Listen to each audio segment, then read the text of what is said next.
They told you Persia conquered the ancient world with armies, with chariots and archers and sheer numbers.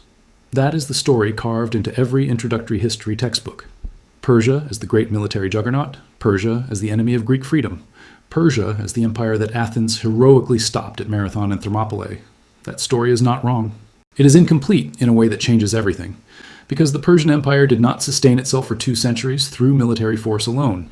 It sustained itself through something far more durable, far more precise, and far more difficult to defeat than any army. It sustained itself through a financial architecture so sophisticated that no civilization on Earth had ever built anything like it. Persia engineered money as a weapon of control, and it worked.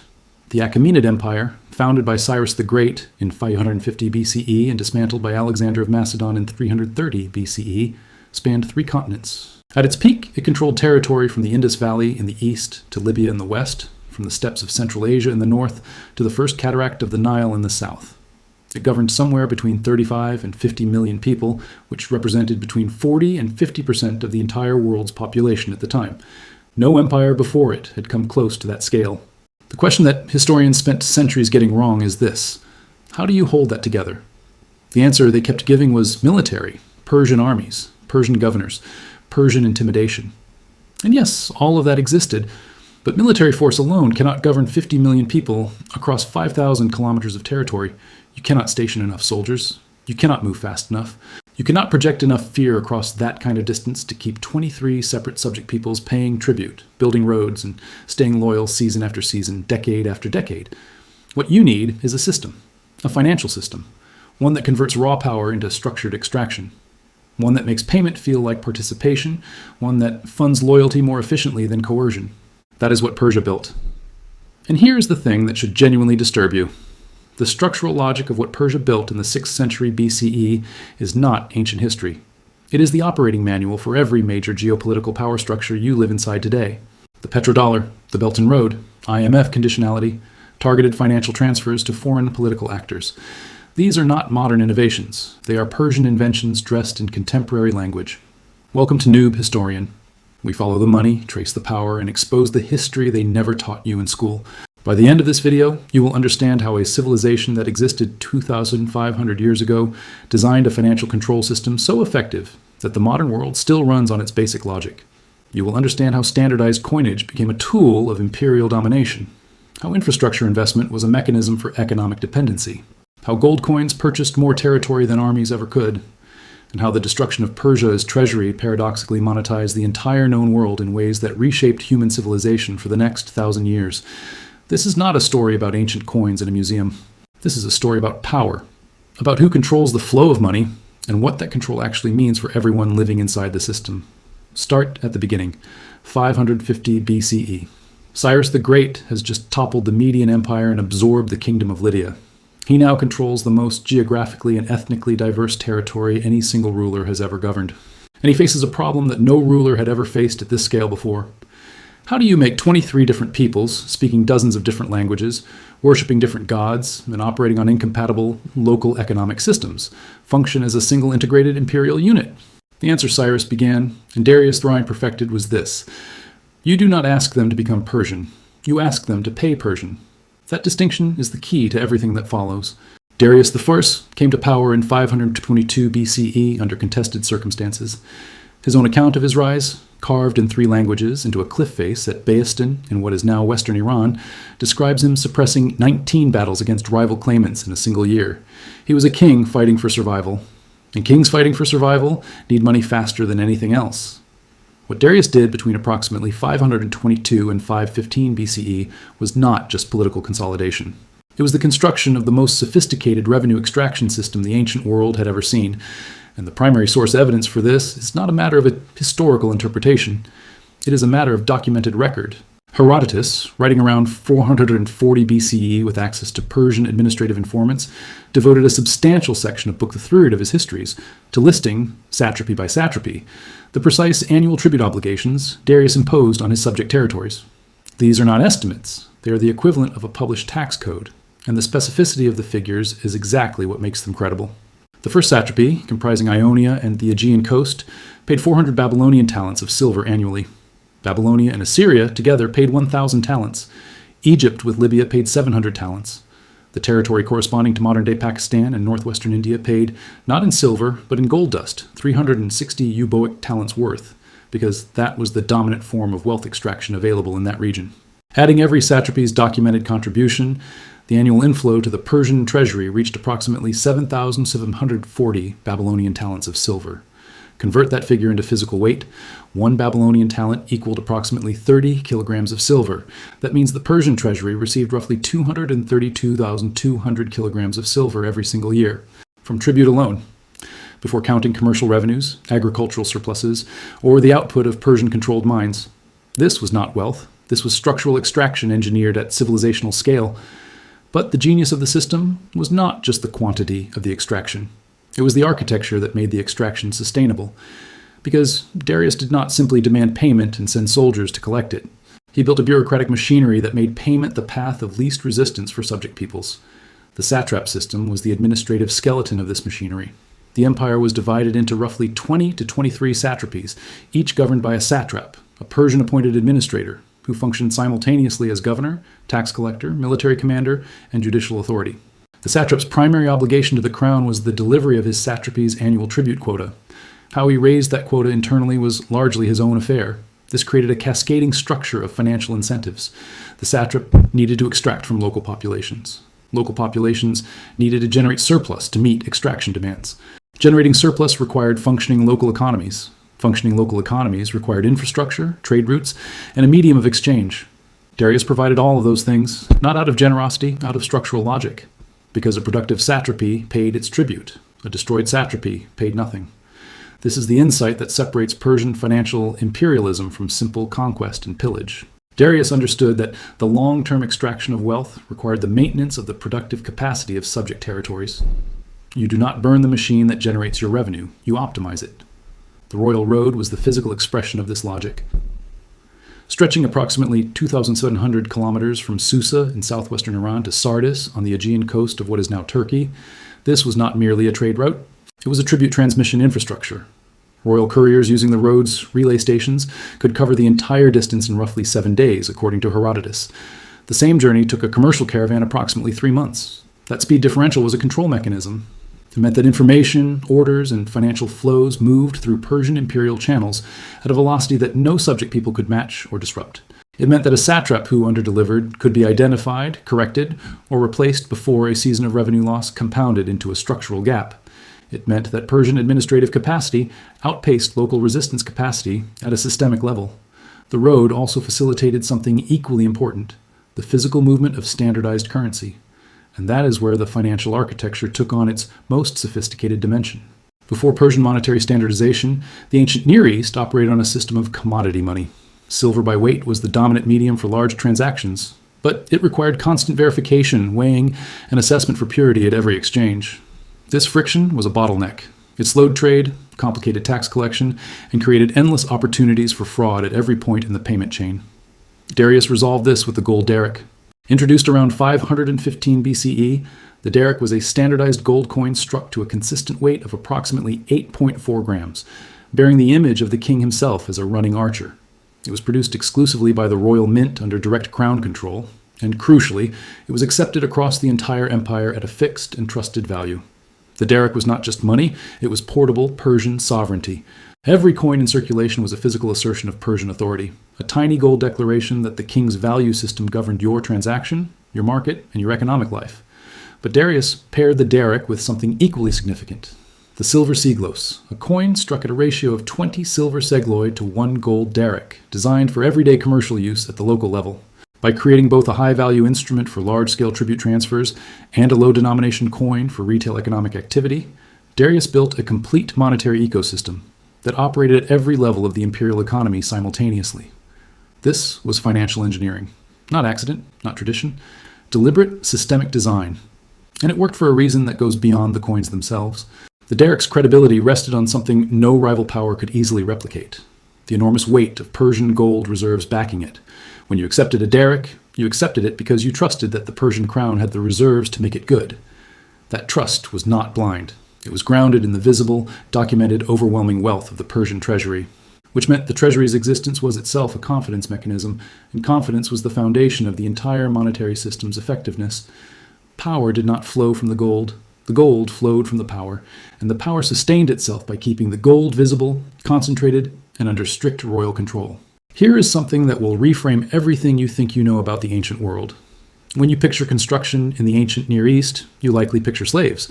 Thousands of coerced laborers dragging stones under the threat of violence, building monuments to kings who owned them as property. That is the inherited image. It is so embedded in popular culture that it feels like documented fact. It is not what the evidence shows for Persia. In 1933 and 1934, archaeologists excavating the ancient Persian ceremonial capital of Persepolis in southern Iran uncovered something extraordinary buried in the fortification walls of the complex. They found tens of thousands of small clay tablets, inscribed in the Elamite language, dating to between 509 and 494 BCE. These tablets, now held at the Oriental Institute at the University of Chicago and known as the Persepolis Fortification Tablets, are the most detailed administrative records surviving from the ancient world. They are, in the most literal sense, payroll records and supply chain documentation for the Persian imperial economy.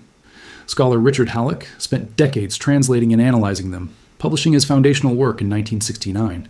More recent scholars, including Wouter Henkelman and Matthew Stolper, have extended this analysis significantly. What they collectively found in these tablets destroyed several foundational assumptions about ancient imperial economies. The tablets document workers referred to as Kurdish, a term that scholars initially translated with some uncertainty, but which the administrative context makes clear refers to a broad category of skilled and semi-skilled laborers working on imperial construction and service projects at and around Persepolis. These workers received two forms of payment, silver wages and grain rations, and the tablets specify both components for individual workers identified by name, skill category, and often by regional origin. The workers included stonemasons, carpenters, goldsmiths, sculptors, brewers, herders, and dozens of other specialized categories. They came from across the empire. Egyptians, Babylonians, Lydians, Indians, Carians, and Persians all appear in the records. And they were paid in silver at documented rates. This is not a minor footnote. This is a structural revelation about how the Persian imperial economy actually functioned. The building of Persepolis, one of the great architectural achievements of the ancient world, was accomplished through a monetized wage labor system, not through slave coercion. The Persian crown was not stealing labor, it was purchasing labor, with the same silver it extracted from its satrapies flowing back out as wages to the workers who built the symbols of Persian power. This circular flow was not accidental. It was the financial logic of a state that understood wage labor as a more reliable and scalable production system than forced labor. Paid workers have incentives to show up, to develop skills, to invest in their own productivity. Forced laborers have incentives to resist, to slow down, to flee. The Persian administrative class appears to have grasped this distinction at a practical level 2.5 millennia before modern economic theory formalized it. The tablets reveal something else that genuinely startled scholars. When the evidence became clear, women received equal pay per unit of output in numerous documented categories. Female brewers, female grain processors, and female workers in other categories appear in the tablets receiving the same ration and wage packages as their male counterparts performing equivalent work. This is not an ideological claim. It is what the clay tablets say. Women who had recently given birth received supplemental rations. Workers who traveled long distances to the site received travel rations in addition to their standard wages. The administrative sophistication required to track all of this across thousands of individual workers, across more than a decade of documented payroll records, is genuinely staggering. What this reveals about the Persian financial system is critical. The same silver that flowed inward as tribute from the Ionian coast, or from Babylonia, flowed outward as wages to craftsmen from Egypt, Lydia, and India working at Persepolis. The Persian treasury was not a static accumulation of hoarded wealth. It was a financial circulation engine, drawing in resources from the periphery and distributing them back out in the form of productive investment. The treasury at Persepolis itself, documented by the treasury tablets covering 492 to 458 BCE, held silver bars, silver coins, and gold in quantities that made it the single largest concentration of monetary wealth in the ancient world. Pierre Bryant, whose landmark 2002 study From Cyrus to Alexander remains the definitive scholarly synthesis of Achaemenid history, documents the administrative structures that maintain this treasury and the bureaucratic protocols governing its inflows and outflows. But here's the pressure point that matters for understanding Persian financial power. The treasury's very existence as a known, enormous, and carefully managed concentration of wealth was itself a geopolitical instrument. Subject peoples paid because they had seen what Persian wealth could mobilize. Potential rivals calculated their options against the known depth of Persian financial reserves. Allied kings weighed their loyalty in full knowledge that Persian gold could flow their way or stop flowing, and that either outcome had immediate consequences for their own political survival. The treasury was not just a store of value. It was a visible demonstration of structural power so overwhelming that it altered the behavior of everyone who knew it existed. And then Persia weaponized it in the most sophisticated way imaginable, not by spending it on armies, by spending it on politics. The Persian Wars are one of the most famous episodes in ancient history. Marathon, 490 BCE. Thermopylae, 480 BCE. Salamis, 480 BCE. Plataea, 479 BCE. In the standard telling, this is the story of Greek democratic city-states heroically resisting Persian imperial tyranny, of outnumbered free men defeating the overwhelming military machine of despotism. That narrative is not false. The battles happened. The Greeks won. But the narrative is almost deliberately blind to the 50 years of Persian financial operations that preceded those battles, and to the 70 years of Persian gold diplomacy that followed them, during which Persia accomplished through financial pressure what its armies had failed to accomplish through military force. Persia never stopped trying to control Greece. It simply changed the instrument. The shift began to become visible after the Persian defeat at Plataea in 479 BCE. With direct military conquest of the Greek mainland foreclosed, Persian strategic planners, and the evidence suggests there were genuine strategic planners making these decisions, pivoted to a financial approach. If Persian armies could not subdue the Greek city-states, Persian gold could set those city-states against each other. And Greek city-states, destroying each other, served Persian interests just as effectively as Persian armies destroying them. The instrument for this strategy was the gold daric. Plutarch, writing in the 1st and 2nd centuries CE but drawing on earlier sources, documents multiple episodes of Persian financial intervention in Greek politics with a specificity that reflects genuine historical memory of well-known events. The most striking is the account of the Spartan king Agesilaus, who launched a military campaign into Persian-controlled Asia Minor in 396 BCE and enjoyed considerable early success. Persian satrap Tithrastes, facing a military situation he could not resolve on the battlefield, sent 30 talents of silver to Timocrates of Rhodes with instructions to distribute the money to influential political figures in the Greek city-states back on the mainland. The goal was to stir up enough domestic political trouble in Sparta's allied states to force Agesilaus to recall his army from Asia. It worked. Within 2 years, Agesilaus was indeed recalled to deal with a coalition of Greek states funded by Persian gold that had turned against Sparta. Agesilaus himself, according to Plutarch, acknowledged what had defeated him. He said he was driven from Asia by 10,000 archers. He was not referring to Persian soldiers. The archer on the gold daric was the image stamped on every Persian gold coin. 10,000 archers meant 10,000 gold darics. It meant money distributed to the right Greek political actors had accomplished what Persian armies could not. This is financial statecraft operating at a level of sophistication that most modern commentators still underestimate when they encounter it. Persia was not simply bribing individual Greeks out of desperation. It was running a systematic foreign influence operation, identifying political pressure points in rival states, calculating the cost of shifting political alignments, and deploying gold as a precision instrument against specific bottlenecks in Greek political decision-making. The King's Peace of 387 BCE represents the culmination of this strategy. After decades of Persian gold funding, first Sparta against Athens, then Thebes against Sparta, then various coalitions against each other, the Greek city-states were exhausted, financially depleted, and politically fragmented. The Persian king, Artaxerxes II, then stepped in as the arbiter of a peace settlement, a peace that explicitly recognized Persian sovereignty over the Greek cities of Asia Minor and gave Persia effective veto power over Greek interstate affairs. Persia did not conquer Greece. Persia purchased a position as Greece's overlord without a single Persian soldier setting foot on the Greek mainland. The structural logic here is worth examining precisely because it recurs throughout history with such regularity that it functions less like a historical event and more like a geopolitical law. A great power with financial superiority does not need to win every military confrontation. It needs to sustain financial pressure across enough pressure points in rival systems that those systems eventually arrive, of their own internal logic, at an outcome favorable to the financial power. This is what the United States dollar system did to the Soviet Union during the Cold War. This is what the IMF's conditionality lending does to indebted developing nations today. This is what China's Belt and Road debt architecture does to recipient countries whose infrastructure loans come with political alignment expectations attached. The Persians invented this playbook, and the evidence for it is not inferential. It is in Plutarch. It is in Xenophon's Hellenica. It is in the explicit financial terms of the King's Peace, preserved in multiple ancient sources. It is documented, sourced, and clear. The gold daric was not currency. It was foreign policy in portable form. The Royal Road gets mentioned in most ancient history surveys. It rarely gets the analysis it deserves because most historians look at it as a communication system, a fast road that let Persian kings send messages quickly. That framing is accurate, but shallow. The Royal Road was a financial extraction infrastructure, and understanding it as such changes how you read everything about the Persian Empire's staying power. Built and maintained under Darius I, the road stretched from Susa, the administrative capital of the empire, westward across the Zagros Mountains, through the Anatolian Plateau to Sardis on the Aegean coast. Royal courier relay stations were positioned approximately every 25 kilometers along the route. Each station maintained fresh horses and riders. A message could transit the entire 2,700-kilometer route in approximately 7 days. But the road was not just for messages. It was the primary arterial route along which tribute silver moved from the western satrapies to the Persian treasury. It was the route along which Persian administrative officials traveled to audit local accounts. It was the route along which imperial armies moved when subject peoples failed to meet their financial obligations. The road's dual function, as both a communication channel and a military rapid deployment infrastructure, meant that the cost of non-payment for any satrapy along its route was measured not in months of military preparation time, but in days.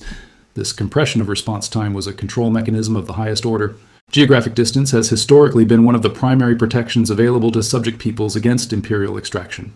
The further you are from the imperial center, the longer the empire takes to respond to your noncompliance. And the longer that response time, the more viable resistance becomes.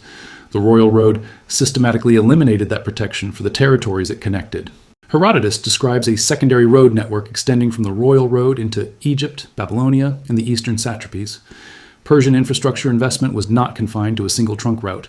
It was a deliberate network designed to maximize the reach of Persian administrative capacity and minimize the response time between noncompliance detection and imperial response. The physical infrastructure also served as a visible daily demonstration of Persian power. Moving through Persian-controlled territory, you encountered Persian road stations, Persian administrative officials, Persian military escorts accompanying tribute caravans, and Persian standardized weights and measures at every market. The empire was not an abstract political entity to the people living inside it. It was a physical presence in their economic daily life, embedded in the infrastructure they used to conduct commerce and move goods. This embedded presence is what made the Persian financial system so durable.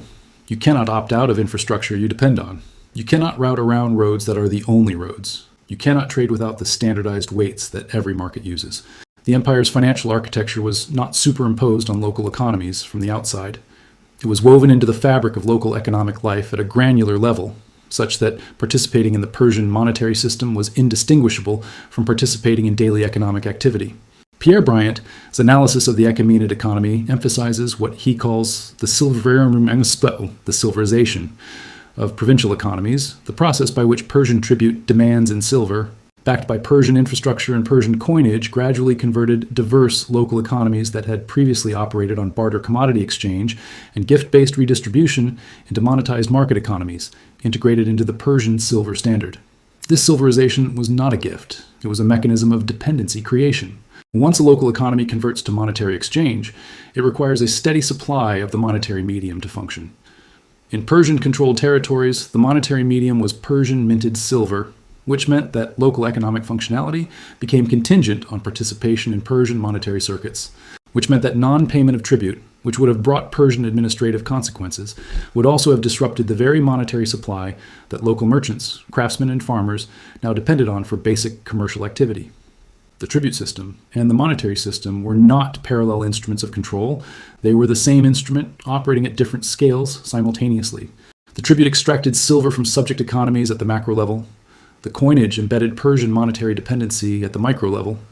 Together, they created a financial architecture where loyalty to the Persian crown was not merely politically expedient, but economically rational for the vast majority of participants in the system. This is sophisticated financial engineering, not the accidental byproduct of conquest, a deliberately constructed system designed to make compliance the most rational available option for everyone inside it.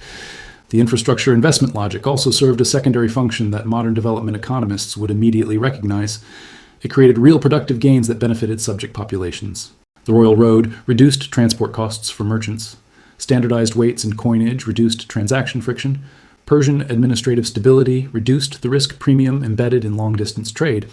These genuine economic benefits were not incidental. They were the mechanism by which the Persian financial system purchased cooperation, rather than merely demanding it. A system that generates real benefits for its participants is far more stable than a system based purely on coercion. Subject to peoples who benefit from Persian roads, Persian coinage, and Persian administrative order have positive reasons to maintain the relationship, not merely negative reasons rooted in fear of Persian military response. This insight, which modern institutional economists present as relatively recent, was embedded in the operational logic of Persian imperial administration 2,500 years ago. Alexander of Macedon arrived at Persepolis in January 330 BCE. What he found there transformed the ancient world in ways that no one, including Alexander himself, fully anticipated. The Persian treasury at Persepolis and at the secondary treasury at Susa contained accumulated reserves that represented 2 centuries of systematic tribute extraction from the wealthiest territories in the ancient world. The figures recorded by ancient sources, including Diodorus Siculus and Plutarch, while varying somewhat, converge on figures of approximately 120,000 talents of silver equivalent in combined bullion at both locations, plus additional treasuries at Ecbatana and elsewhere in the empire.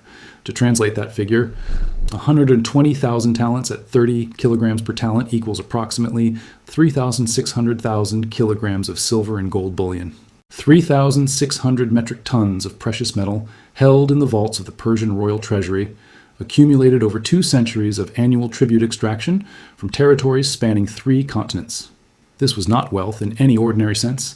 This was the single largest concentration of monetary reserves in the history of the ancient world to that point. The Persian treasury represented a financial mass so enormous that its existence in Persian hands had constituted a geopolitical force field, the implicit guarantee that Persia could outspend any rival indefinitely. Alexander's seizure of this treasury did not merely transfer wealth from Persian to Macedonian hands. It released an almost incomprehensible quantity of monetary metal into the broader economy of the ancient world in a historically compressed time frame. Alexander paid his armies in silver. He funded construction projects across his new territories with Persian gold. He paid his administrative officials, his allied kings, and his mercenary forces from the Persian reserves. The Greek scholar G.G. Apergus, whose study of the Seleucid royal economy builds on detailed analysis of post-Persian monetary flows, documents how the release of Persian treasury reserves into circulation through Alexander's military expenditures triggered a monetary expansion across the entire connected world stretching from Greece to India that lasted generations. The effects were both economic and geopolitical. The sudden massive increase in the money supply in Greek and Near Eastern economies after 330 BCE drove price inflation, stimulated commercial activity, funded new construction, and accelerated the monetization of economies that had previously operated on the margins of the Persian silver standard. India, which had participated in Persian trade but maintained its own monetary traditions, was flooded with Greek and Macedonian silver in the post-Alexander period, accelerating the development of the Mauryan imperial monetary system.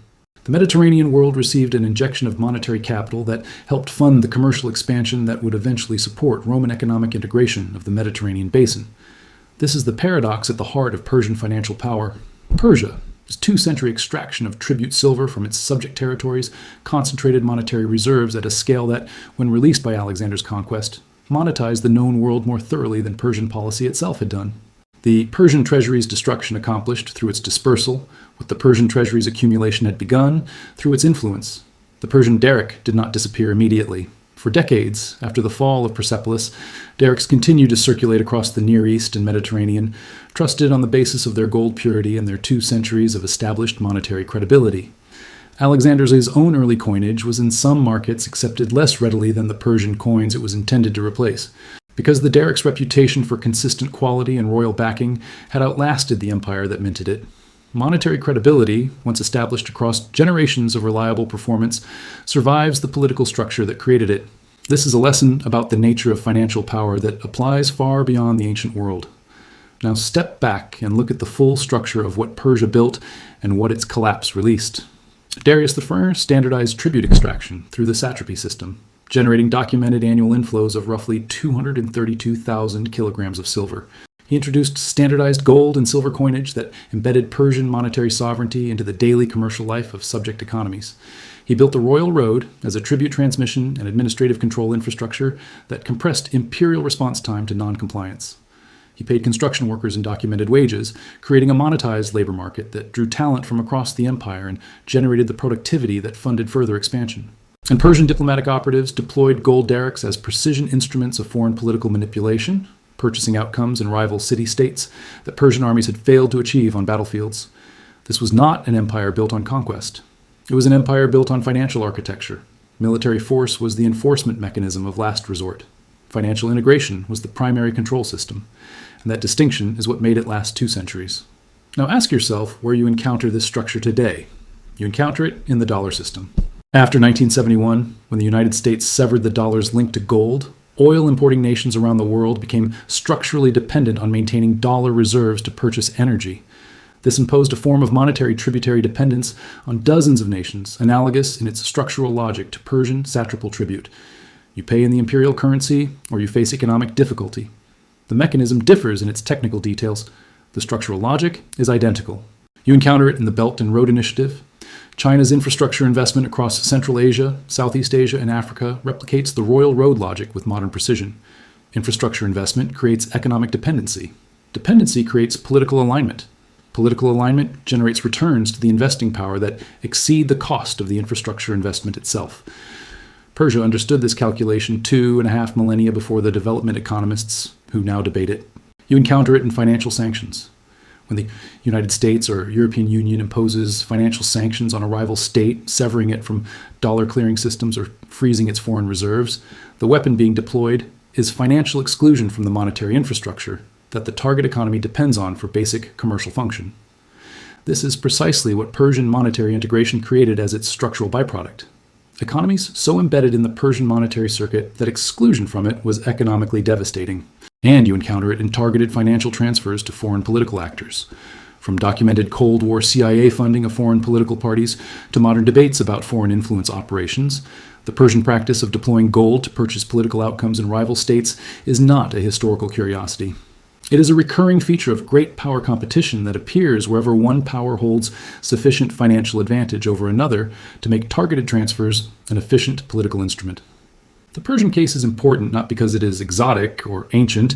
It is important because it is the earliest well-documented model of financial imperialism as a coherent, multi-instrument system of geopolitical control.